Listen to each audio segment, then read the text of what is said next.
Chicago looked beautiful from a distance. Up close, it was a city that survived on secrets.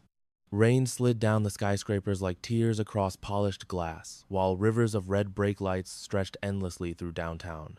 Neon signs shimmered in puddles, making every street corner look like a scene from a dream that had forgotten how to wake up. Rebecca Moore adjusted the collar of her oversized denim jacket and wrapped both hands around the steering wheel of her aging yellow taxi.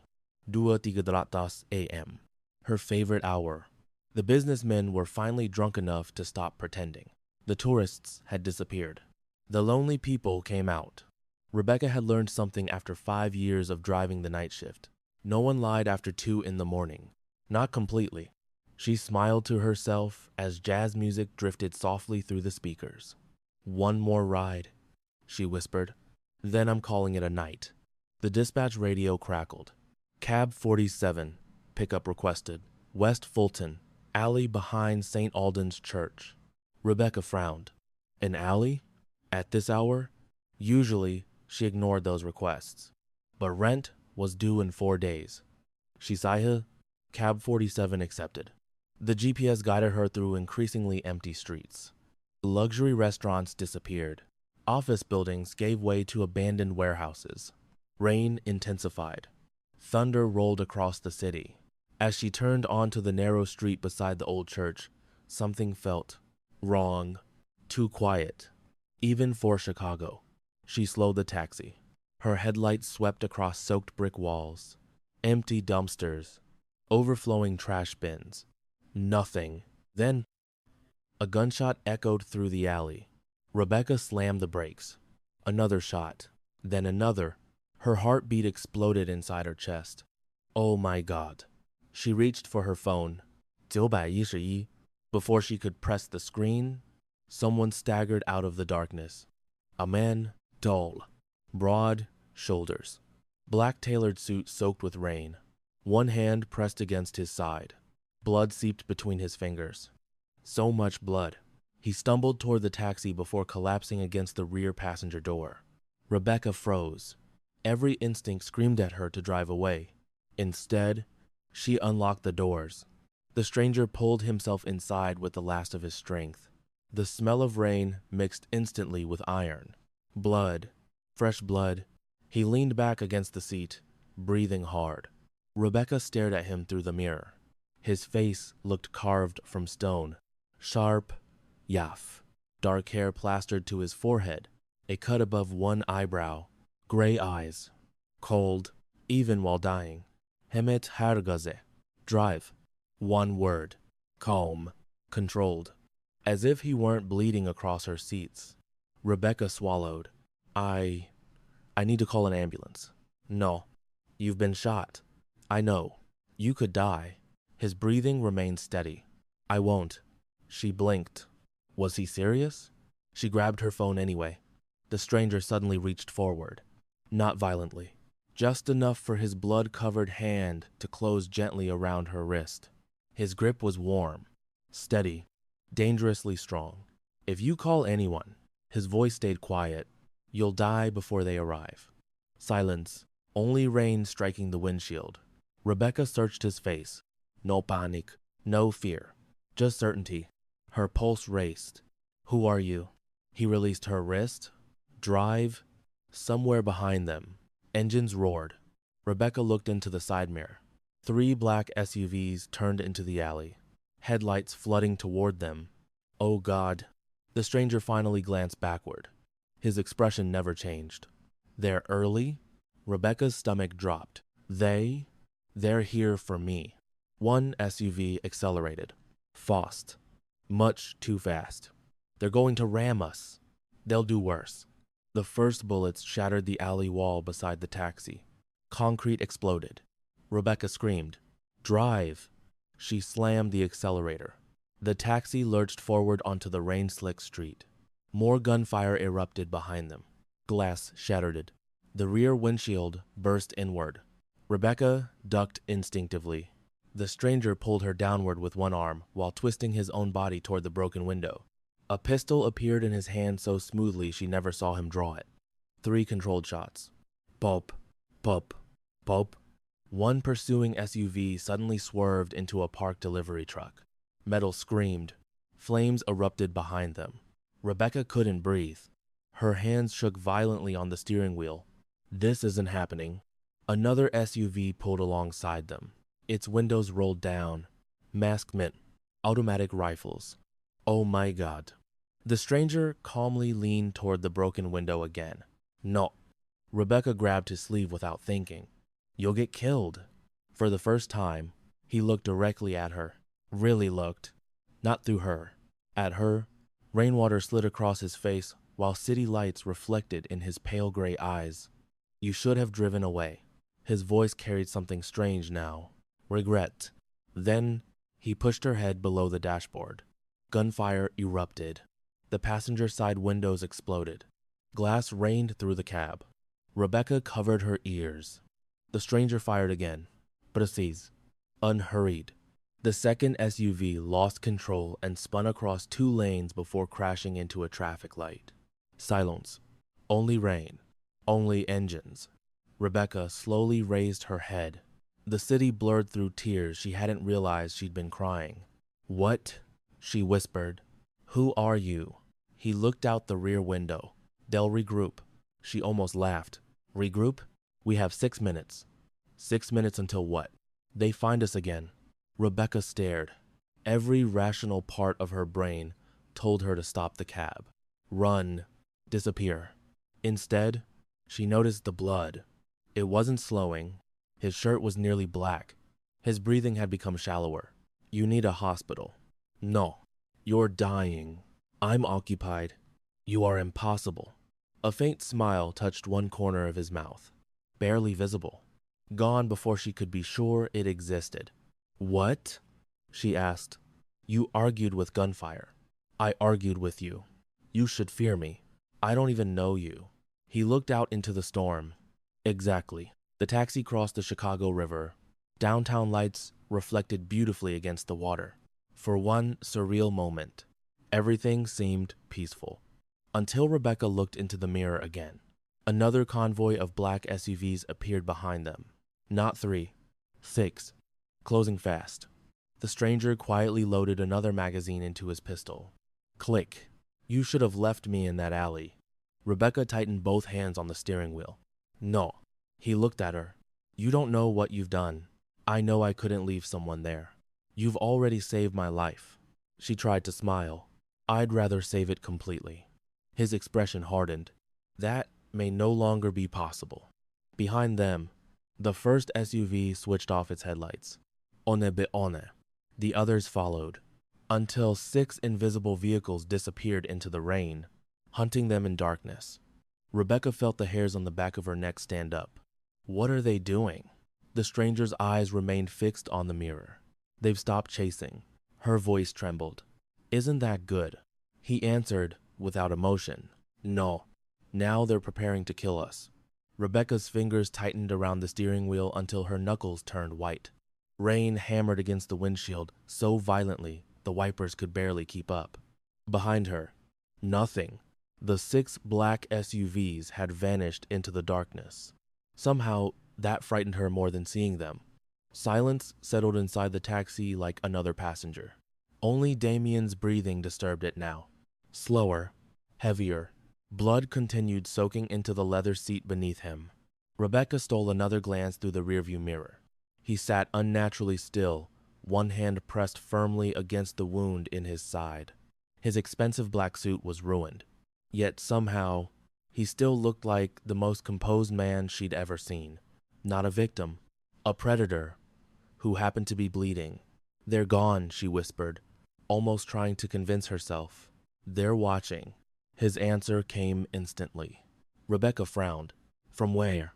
Everywhere. She looked around. Rain. Traffic lights. Empty intersections. A delivery truck turning left. A homeless man sleeping beneath an overpass. Nothing unusual. I don't see anyone. You aren't supposed to. His gray eyes remained fixed on the side mirror. They've done this before. A chill ran through her. How many times had this man escaped death? And why did he sound so accustomed to it? The dispatch radio crackled suddenly. Cab 47, please respond. Rebecca nearly jumped. She grabbed the microphone. This is 47. You okay, Becca? It was Linda, the overnight dispatcher. You've been sitting off route for almost 10 minutes. Rebecca hesitated. Should she tell the truth? No. How could she explain this? I had a flat tire. Damien looked at her through the mirror. He didn't interrupt. Linda Sahil, take your time. There's another airport run waiting if you're available. Rebecca forced a smile into her voice. I'll let you know. She hung up. Damien finally spoke. You lied well. She let out a nervous laugh.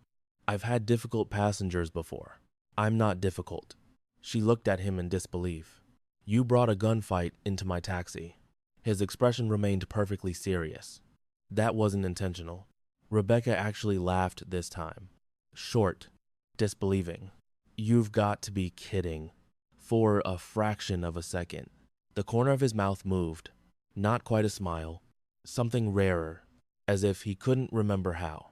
3 blocks later, Damien's breathing changed. Rebecca heard it immediately.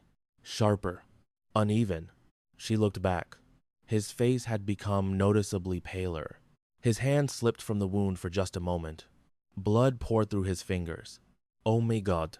Without asking permission, she pulled the taxi into an empty gas station beneath flickering fluorescent lights. What are you doing? You've lost too much blood. I said keep driving. And I said you're dying. She climbed out before he could stop her. Rain soaked her instantly. She hurried around to the back door. Damien had already opened it himself. He stepped out. His knees almost buckled. Almost. He caught himself against the roof of the taxi. Rebecca instinctively reached for him. You need help. I don't accept help. You accepted my taxi. His eyes met hers. You unlocked the door. You looked like you were about to collapse. I was. Rebecca Sahil, you know, normal people usually say thank you. I'm not normal. No kidding. For the first time, she stood close enough to truly see him. He was taller than she'd imagined, well over 6 feet. Broad shoulders, powerfully built. His suit, despite being drenched in blood, had clearly been custom made. His watch alone probably cost more than her apartment, but it wasn't his clothes that unsettled her. It was his eyes. Gray, cold, observant, always calculating, even wounded. He seemed impossible to surprise. Rebecca opened the trunk. Inside sat an old first aid kit she'd kept since caring for her mother during chemotherapy. She grabbed it. I'm cleaning that wound. No, I'm not asking. His gaze narrowed. You always this stubborn? My mom called it compassionate. Compassion gets people killed. She looked directly into his eyes. So does bleeding to death. For several long seconds, neither moved. Rain poured around them. Neon reflected across the wet pavement. Finally, Damien slowly removed his hand from his side. Rebecca inhaled sharply. The wound was worse than she'd imagined. The bullet had torn through his lower ribs. Blood still flowed steadily. Oh, her voice softened. This had to hurt. He looked almost confused. Hurt? Yeah. He stared at her. As in pain, Rebecca blinked. What else would I mean? He looked away. I stopped paying attention. Something inside her chest tightened. No one should say something like that so casually. As if pain had become ordinary. As if surviving mattered more than feeling. She carefully cleaned the wound. Damien never flinched. Not once. Not even when antiseptic burned through torn flesh. You're unbelievable. So, I've been told. She wrapped fresh gauze around his torso. You'll still need stitches. I won't be getting them. You don't like hospitals? They attract questions. Rebecca raised an eyebrow. Questions like how you got shot. Exactly. She wanted to ask more. She wanted to know everything. Instead, she noticed something strange. His left shoulder carried an old scar. Then another. One across his ribs. One near his collarbone. Each faded. Each violent. Each telling stories he clearly had no intention of sharing. You've been shot before. He buttoned his ruined jacket. Several times. "How are you still alive?" He answered without hesitation. "I make sure the other man dies first." A black sedan rolled slowly past the gas station. Too slowly. Rebecca barely noticed. Damien did. Every muscle in his body became still. His eyes followed the vehicle without moving his head. The sedan continued down the street, disappeared, then stopped, half a block away. Rebecca frowned. "Friend of yours?" "No." His voice had become ice. "They found us." Her stomach dropped. "You said they disappeared." "They did." "They're back?" "They never left." Almost immediately, the sedan's headlights flashed twice. Then once. A señal. Damien grabbed Rebecca's wrist. "Firm." Controlled. Inside the taxi. "What?" "Now." His tone left no room for argument. She climbed inside just as another black SUV turned onto the street. Then another. Then another. Within seconds, the gas station was surrounded. Engines idled. Doors opened. Men in tailored black suits stepped into the rain. Not shouting, not rushing, simply walking toward them, like wolves closing in. Rebecca counted. 8. No. 10. Every one of them armed. Her breathing quickened. Oh God. Damien calmly checked his pistol. 1 magazine. 8 rounds. He looked almost disappointed. Rebecca stared. "You're seriously going to fight them?" "If necessary." "There's 10 of them." "There are 12. She looked again. He was right.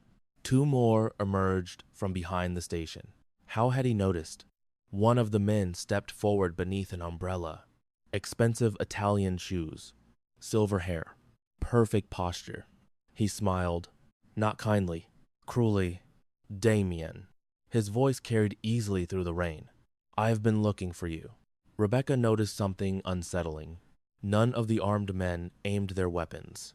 Not yet. They were waiting. Waiting for permission.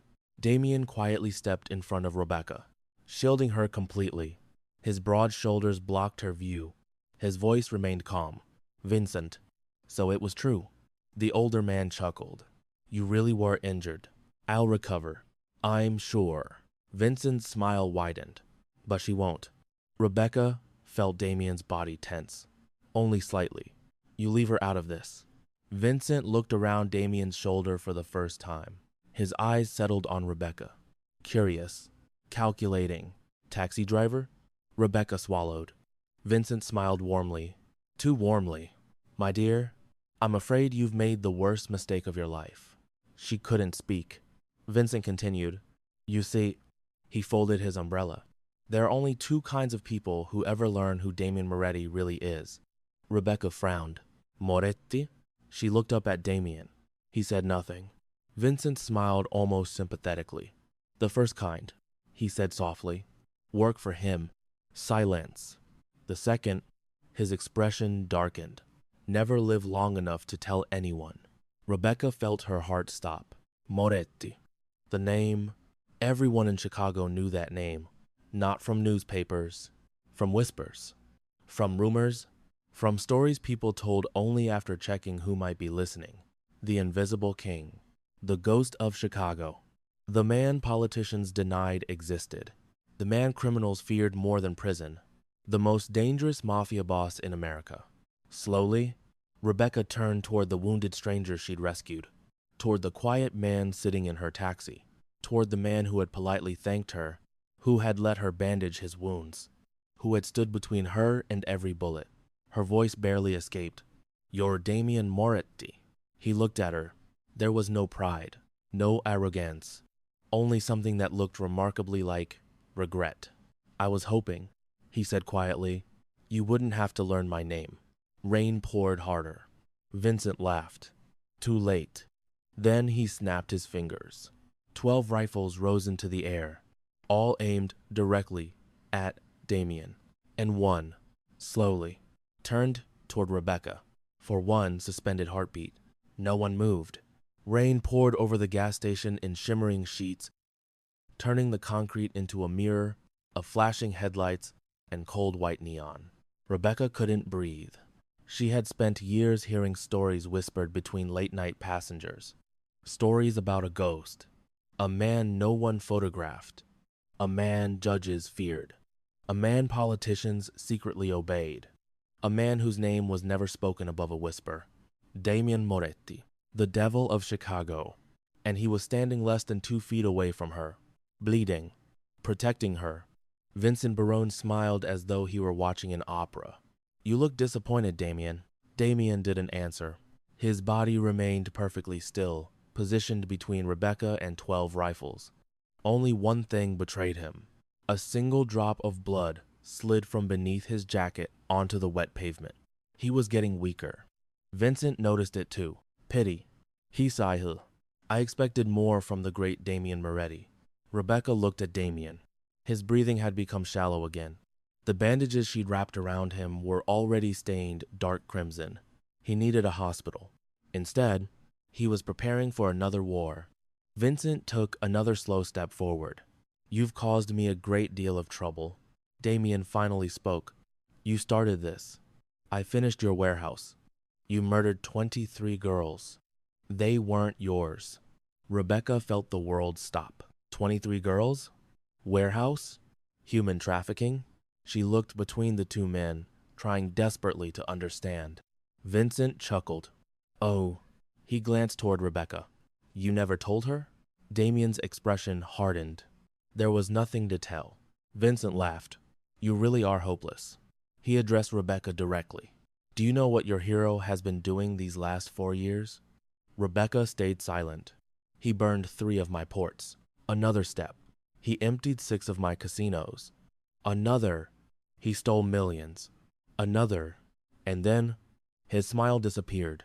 He freed every woman I intended to sell. Rebecca stared.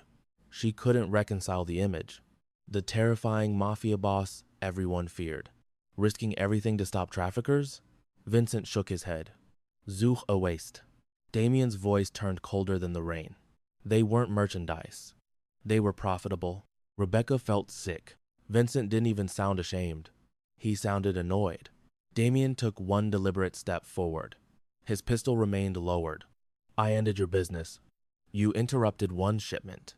I'll end the rest. Vincent smiled again. Not tonight.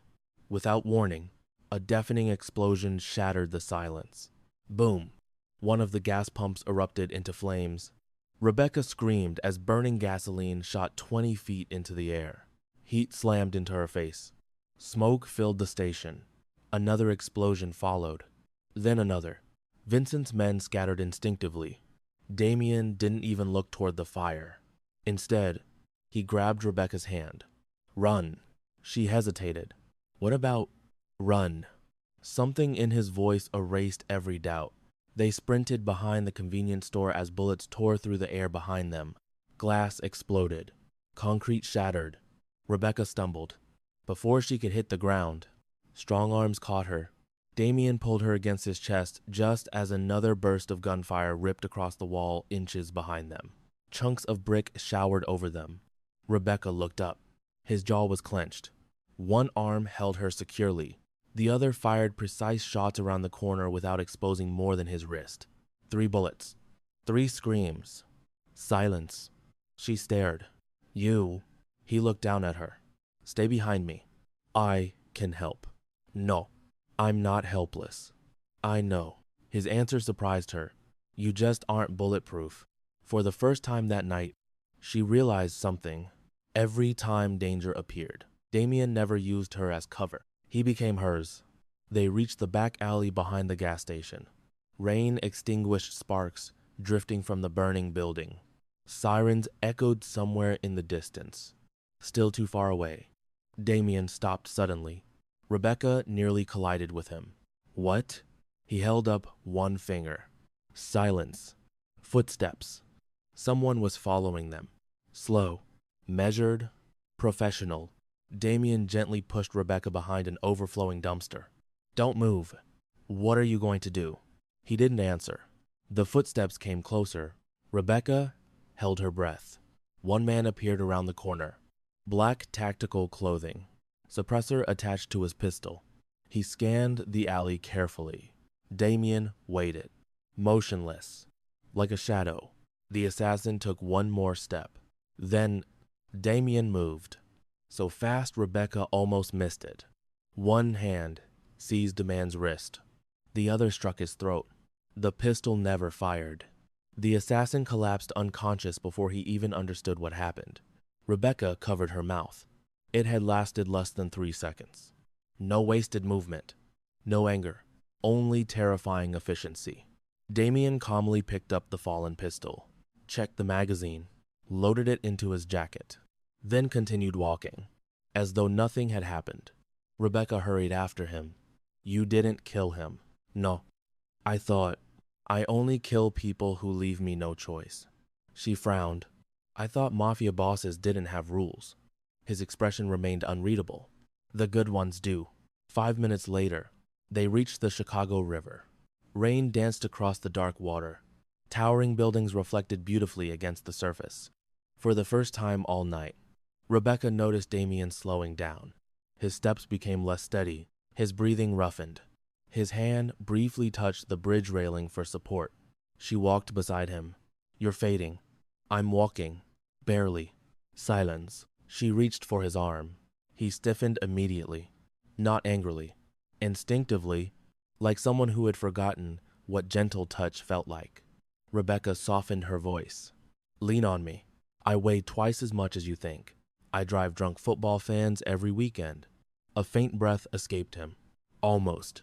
Almost a laugh. You compare me to drunk football fans? You complain less. That tiny almost smile appeared again, gone within seconds. Still, it was there. She had made the devil of Chicago almost smile. They found shelter beneath an old railroad bridge. Rain echoed overhead. Rebecca opened her first aid kit again. Damien watched her. I already told you. I'm changing the bandages. Waste of supplies. You say romantic things. I'm not trying to... No kidding. She knelt in front of him. Very carefully, she unbuttoned the ruined jacket again. Fresh blood covered the gauze. Her heart sunk. The bleeding hadn't stopped. This is bad. I know. You need surgery. I know. Then why are you acting like it's nothing? Damien looked toward the river, because for a long moment, he didn't answer. When he finally spoke, his voice had changed. Quieter. My father taught me something. Rebecca kept working. What? Pain is information. She looked up. If you listen to it, he continued, fear controls you, and if you ignore it, you survive. Rebecca stared at him. No. He frowned. No, you survive physically. She tied the fresh bandage tighter, but emotionally, her eyes met his. You disappear. Neither spoke. Rain filled the silence. Something shifted between them. Invisible. Fragile. Dangerous. Damien looked away first. His phone vibrated. The screen displayed only one name. Marco. Damien answered immediately. Report. A man's voice came through the speaker. Calm. Urgent. Boss. We have a problem. Vincent? Worse. Damien's eyes narrowed. Say it. There was a leak. Silence. Someone inside the organization gave Barone your route. Rebecca watched Damien's entire posture change. Not physically. Emotionally, his face became unreadable. Cold. Terrifying. The traitor? We don't know. But someone very close to you. Another pause. And boss. What? They know about the taxi driver. Rebecca's stomach tightened. Marco continued. Her name, address, license, everything. Damien slowly closed his eyes. Only for a second. When he opened them again, Rebecca saw something she hadn't seen all night. Fear. Not for himself. For her. He ended the call. Rebecca forced herself to ask, what happened? His answer came quietly. They know who you are. She tried to stay calm. So? He looked directly into her eyes. You can never go home again. The words hit harder than any bullet. My apartment. Compromised. Mes taxes? They've already found it. Mes job? They'll wait there. My friends? They'll watch them. Rebecca felt the ground disappear beneath her. My whole life. Gone. A tear rolled down her cheek before she realized she was crying. She turned away quickly. I didn't ask for this. I know. I was just trying to help someone. I know. I have bills. I know. I have. Her voice broke. Nothing to do with your world. Damien stood silently. Then, very carefully, he removed the black wool coat from his shoulders. It was soaked from the rain, expensive, tailored, still warm from his body. Without saying a word, he draped it gently over Rebecca's shoulders. She looked at him. What about you? I don't get cold. That's not true. It doesn't matter. She pulled the coat tighter around herself. It smelled faintly of cedar wood and expensive cologne. Comforting, unexpectedly so. Damien looked toward the city skyline. Lights shimmered through the rain. They'll come again. When? They're already here. Rebecca turned. Across the river, on the rooftop of an abandoned warehouse, a tiny red laser dot appeared. It moved slowly until it settled directly over Damien's chest. A sniper. Before Rebecca could even scream, a second laser appeared. This one rested on her heart. Rebecca froze. The tiny red laser resting against her chest looked almost harmless. Just a small dot of light. But she knew exactly what it meant. Death. Damien saw it too. He didn't panic. He didn't even turn toward the rooftop. Instead, his eyes locked onto Rebecca's. Listen to me. His voice was calm. So calm it almost made her more afraid.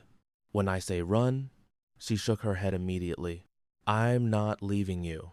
You aren't leaving me. He took one deliberate step closer. You'll be running with me. Another heartbeat. Another breath. The laser on his chest never moved. Neither did the one on hers. The sniper was waiting, watching, patient. Damien's jaw tightened ever so slightly. They want me distracted. Rebecca swallowed. So they're not shooting? Not yet. Why? Because Vincent enjoys fear. He glanced toward the abandoned warehouse. He always has. Without warning, Damien wrapped one arm around Rebecca's waist. What are you? Hold on. Before she could finish the sentence, he pulled her sideways. Crack. A deafening rifle shot split the night. The concrete pillar where they had been standing exploded into dust. Rebecca screamed as Damien threw both of them behind a rusted maintenance shed beneath the bridge. More shots followed. Crack. Crack. Crack. Chunks of concrete showered around them. Rebecca's heart pounded so violently she thought she might faint. Damien stayed remarkably composed. He counted silently beneath his breath. And 3. Another shot. Does 4. Rebecca stared. What are you doing? Listening? For what? The rifle. Another crack echoed. Damien nodded once. He's changing position. You can tell that? The echo? Rebecca blinked. You heard all of that? I've been hunted for 20 years. His answer wasn't boastful. It was simply true. Suddenly, a black helicopter thundered overhead. Rebecca instinctively looked up. No, Damien whispered. Too soon. The helicopter wasn't police. No emergency markings. No news station. Just matte black paint. Its searchlight swept across the river. Across the bridge. Across the streets. Searching. Rebecca's stomach dropped. Is that Vincent? Damien's eyes narrowed. No. Then who? He didn't answer immediately. The helicopter circled once, then twice. Finally, its spotlight settled directly over them. Rebecca covered her face. They found us. Damien's expression changed. For the first time all night. Relief. It's mine. Before she could process those words, the helicopter door slid open. 3 armed men leaned out. Not firing. Scanning. One of them shouted through a loudspeaker. Boss. Damien stepped into the light. It's clear. The armed men immediately lowered their rifles. The helicopter descended toward an abandoned parking lot nearby. Rebecca stared. They work for you? They do. You have a helicopter? I have several. She almost laughed. Of course you do. Moments later, a tall man wearing a charcoal suit ran toward them. Late 30s. Military posture. A scar across one side of his face. He stopped in front of Damien. Boss. Damien nodded once. Marco. The man finally noticed Rebecca. His eyes widened slightly. This is Rebecca. Marco studied her carefully. Not with suspicion, with surprise. You brought someone. Damien looked at him. I did. Marco's expression became impossible to read. In all his years, Damien Moretti had never brought civilians anywhere near the organization. Ever. Marco understood the significance immediately, which was exactly why it worried him. The helicopter lifted off again only minutes later. Rebecca had never been inside one before. The city stretched beneath them like an ocean of lights. Rain continued washing across Chicago. She sat opposite Damien. He hadn't spoken since takeoff. His face had grown noticeably paler. Rebecca looked at the fresh bandage. Blood had begun soaking through again. She leaned forward. You're reopening the wound. I'm aware. You need a doctor. I have one. Then why haven't we gone? Because someone betrayed me. Marco answered instead. If the leak came from inside our organization, he looked toward Damien. Every safe location could already be compromised. Rebecca frowned. You mean... Damien finished the sentence. I don't know who I can trust. Silence filled the cabin. Rebecca looked at him. For someone with hundreds of armed men, luxury helicopters, millions of dollars, he suddenly looked alone, completely alone. 40 minutes later, the helicopter landed outside what appeared to be an abandoned Catholic monastery overlooking Lake Michigan. Stone walls, towering pine trees, no lights, no signs of life. Rebecca looked around in confusion. This is your hideout? Marco smiled faintly. It used to be. Damien stepped onto the wet ground. It still is. Massive steel gates silently opened. Rebecca's eyes widened. The monastery wasn't abandoned. It had been transformed. Hidden security cameras, bulletproof glass, underground garages, armed guards dressed in black tactical gear, luxury vehicles parked beneath ancient stone arches. It looked like a medieval fortress fused with a billionaire's estate. This place, Rebecca whispered, is incredible. Damien barely looked around. I built it after my sister died. Rebecca noticed the way his voice changed when he mentioned her. Softer, more human. Before she could ask anything, a woman in medical scrubs hurried toward them. Mr. Moretti. She stopped abruptly upon seeing Rebecca. Another civilian. Another impossibility.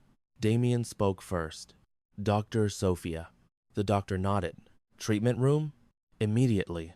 The medical suite looked more advanced than most private hospitals. Rebecca watched as Damien calmly removed his ruined jacket. His shirt followed. She couldn't help staring. Old scars covered his torso. Knife wounds, bullet wounds, burn marks. Years of violence mapped across his body. Dr. Sophia Sahil, you reopened everything. It wasn't intentional. You always say that. Rebecca noticed something. No one here called him sir. No one acted afraid. They respected him, trusted him, loved him. It wasn't what she'd expected. Sophia carefully removed the bandages. Rebecca turned pale. Oh my. The wound was far worse than before. Sophia looked at Damien. The bullet fragmented. I know. You need surgery. I know. No arguments. Damien sighed. Fine. Rebecca blinked. That's it? Sophia smiled. He only argues with everyone else. Damien looked almost embarrassed. I don't argue. Marco laughed quietly. You absolutely do. For a brief moment, the room felt normal. Then the monitors began beeping. Rapidly, Sophia's smile disappeared. Blood pressure dropping, heart rate unstable. Rebecca's stomach tightened. Sophia looked toward the surgical team. Now, everything exploded into motion. Nurses rushed forward. Medical carts rolled across the floor. Damien stood slowly, his vision blurred. Rebecca instinctively caught his arm. He looked down at her. I'm fine. No, you're not. His gray eyes searched hers for several silent seconds. Then, something extraordinary happened. Damien reached into his pocket. He removed a small silver key, old, worn smooth with age. He pressed it into Rebecca's hand. She frowned. What's this? If something happens to me, her eyes widened. No, he ignored the interruption. Give it to Marco. What does it open? My sister's music box. Rebecca stared. Why me? Damien's answer came so quietly she almost missed it. Because I trust you. The room became perfectly silent. Marco looked stunned. Dr. Sophia stopped moving. Every person present understood the weight of those 4 words. Damien Moretti trusted almost no one. Yet after only a few hours, he had entrusted the most precious possession of his life to a woman he had met in the back of a taxi. Rebecca looked down at the key, resting in her palm, then back at him. I won't need this. You don't know that. I do. She closed his fingers back around the key. You are not dying tonight. For the first time, a genuine smile, small, tired, but unmistakably real, touched Damien's face. So stubborn, she smiled through the fear. I've been told. Before either of them could say another word, the operating room doors burst open. A security guard ran inside, breathing hard. Boss. Marco turned instantly.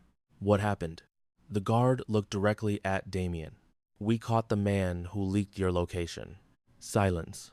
Everyone stopped. Marco's voice dropped. Who is it? The guard swallowed. His face had gone completely white. It's... He hesitated. Someone you've both known for 15 years. Damien's smile vanished. His eyes turned to ice. Bring him to me. The operating room fell silent. Even the steady rhythm of the heart monitor seemed distant. Rain continued tapping against the stained glass windows of the old monastery, but inside, every pair of eyes remained fixed on the exhausted security guard. Damien's face revealed nothing. No anger, no surprise, only complete control. Who is it? He asked again. The guard swallowed hard. Anthony Russo. The name landed like a gunshot. Rebecca frowned. She didn't recognize it. Marco did. His face drained of color. No, he whispered. That's impossible. Damien didn't speak. He simply stared ahead. Anthony Russo. For 15 years, Anthony had served as Damien's head of logistics. He knew every warehouse, every route, every safe house, every shipment, every emergency protocol. Most importantly, he had been one of the few men Damien had once called family. Marco shook his head. He took a bullet for you in Detroit. I remember. He buried your father. I remember. He carried your sister's coffin. Damien's voice remained emotionless. I remember everything. Rebecca watched the exchange carefully. She could feel the betrayal hanging in the room like smoke. This wasn't simply another employee. This was someone Damien had trusted with his life. Dr. Sophia stepped closer. You need surgery first. No. You've already lost too much blood. The traitor waits. You may not survive another hour. Damien looked at her calmly. If I die, he said, I won't be wondering why. Sophia closed her eyes in frustration. You never make anything easy. No, you never have. Rebecca stepped forward. She's right. Damien looked at her. You can question him later. I won't get another chance. You don't know that. I do. His voice softened almost imperceptibly. Men like Anthony only tell the truth once. Rebecca hated that he was probably right. 15 minutes later, Anthony Russo sat handcuffed inside the monastery's underground interrogation room. The room wasn't glamorous. Just concrete walls, a steel table, 2 chairs, 1 hanging light, no windows. Rebecca remained upstairs. Marco had insisted. You don't need to see this. She hadn't argued, not because she was afraid, because she knew Damien needed to face this chapter of his life without an audience. Still, she couldn't stop worrying. Downstairs, Anthony lifted his head as Damien entered. For several long seconds, neither man spoke. Anthony looked older than his file photograph. Gray streaks lined his dark hair. His face carried bruises from his capture. His eyes were filled with shame. You came yourself. Damien sat across from him. You expected someone else? I hoped. Silence. Anthony finally smiled sadly. You always hated betrayal. Damien folded his hands. You taught me that. Anthony looked away. I know. You sold my location. Yes. You told Vincent about tonight. Yes. You knew I'd be ambushed. Yes. Damien's expression never changed. Why? Anthony closed his eyes. For a moment, he looked less like a criminal and more like a tired old man carrying a burden too heavy to bear. My son. Damien remained silent. They took him. Rebecca, listening through the security monitor upstairs, felt her chest tighten. Anthony continued. 6 months ago. Vincent? Anthony nodded. He has leukemia. Another silence. He needed treatment overseas. I didn't have enough money. Damien's voice became colder. So you sold me. Anthony looked directly into Damien's eyes. I sold myself. I was already dead. They promised my son would live. Damien leaned back slowly. You could have come to me. I couldn't. Why? Anthony laughed bitterly. Because I'm supposed to protect you. I couldn't ask my boss to save my child. You've known me 15 years. I know. Then why didn't you trust me? Anthony's eyes filled with tears. Because, his voice cracked, I forgot who you really were. Upstairs, Rebecca stared at the monitor. Her heart broke.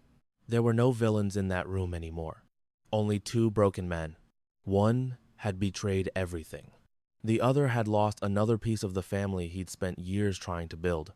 Anthony slowly reached into his pocket. Marco immediately drew his pistol. Damien raised one hand. Wait. Anthony carefully removed a small photograph. A little boy, maybe 9 years old, smiling, missing his front tooth. My son. He slid the picture across the table. He loves astronomy. Damien looked at it for several seconds. He thinks I'll come home next week. Anthony wiped away tears. I won't. No. I deserve whatever happens. Another long silence. Finally, Damien spoke. Marco. Marco stepped forward. Yes, boss? Send Anthony's son to Boston Children's Hospital. Anthony looked up in disbelief. What? They have the best pediatric leukemia team in the country. Tears streamed freely down Anthony's face. You. Damien stood. The treatment begins tomorrow. Anthony shook uncontrollably. After everything I've done, Damien answered without looking back. The child isn't guilty. The heavy steel door closed behind him. Anthony broke down completely. Rebecca stood outside the interrogation room when Damien emerged. Neither spoke for several moments. Finally, she walked toward him. You saved his son. He betrayed me. You still saved him. Damien looked toward the floor. My sister died because innocent people paid for adult mistakes. His voice remained calm. I won't repeat history. Rebecca felt something inside her change. She had spent years believing the world was divided into good people and bad people. Damien fit neither category. He was dangerous, capable of violence, yet somehow, his compassion was deeper than anyone she'd ever met. Marco approached carefully. Boss. Damien looked at him. Anthony gave us something else. What? Marco handed him a folded piece of paper. It was hidden inside his watch. Damien unfolded it. His expression darkened immediately. Rebecca noticed. What is it? He didn't answer. Instead, he handed her the note. Only one sentence had been written. The girl isn't the witness. She's the key. Rebecca frowned. What does that mean? No one answered. Marco looked confused. So Vincent never wanted to kill her? Damien slowly shook his head. No. He wanted her alive. Rebecca's heartbeat quickened. But why? Damien stared at the message. I don't know. For the first time since they met, he looked genuinely unsettled. Hours later, Damien finally agreed to surgery. Rebecca sat alone in the monastery chapel while doctors worked downstairs. The ancient room was illuminated only by candles. Outside, the storm had finally begun to fade. She looked down at her phone. 36 missed calls. Work. Friends. Neighbors. The police. Her landlord. Her entire old life had been shattered in less than 24 hours. She should have been terrified. Instead, she found herself worrying about one man, a man everyone else feared. Nearly 3 hours passed.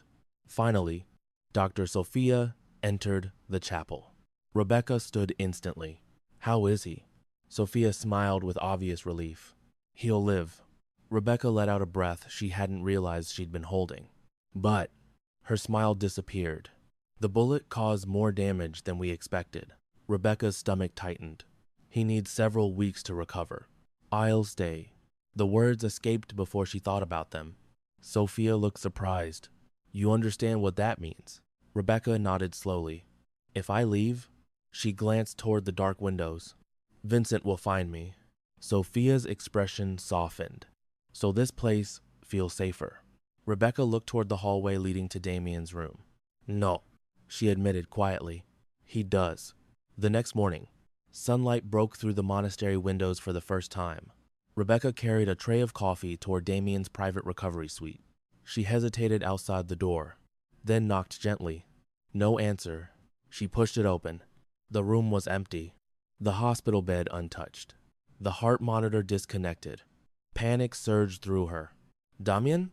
Silence. She hurried farther inside. The balcony doors stood open. Cold morning air drifted into the room. Rebecca stepped outside. There he was, still pale, still recovering, standing alone beneath the sunrise overlooking Lake Michigan, ignoring every doctor's order. She sighed. "You really are the worst patient in America." Without turning around, Damien answered calmly, "I was wondering how long it would take you to find me." She walked beside him. "You should be in bed. I've spent enough time lying down. You almost died." "I didn't." She looked at him. "No." She smiled softly. "You survived." For several peaceful seconds, neither spoke. The city stretched across the horizon. The storm had disappeared. Everything felt strangely quiet, until Damien finally broke the silence. "Rebecca." "Yeah? You asked me last night who I really am." She nodded. He looked toward the water. "I still don't know." Rebecca frowned. Before she could answer, Marco's voice echoed from inside the monastery. "Boss, urgent." Damien turned immediately. Marco ran onto the balcony holding a tablet. His face had gone pale. "What happened?"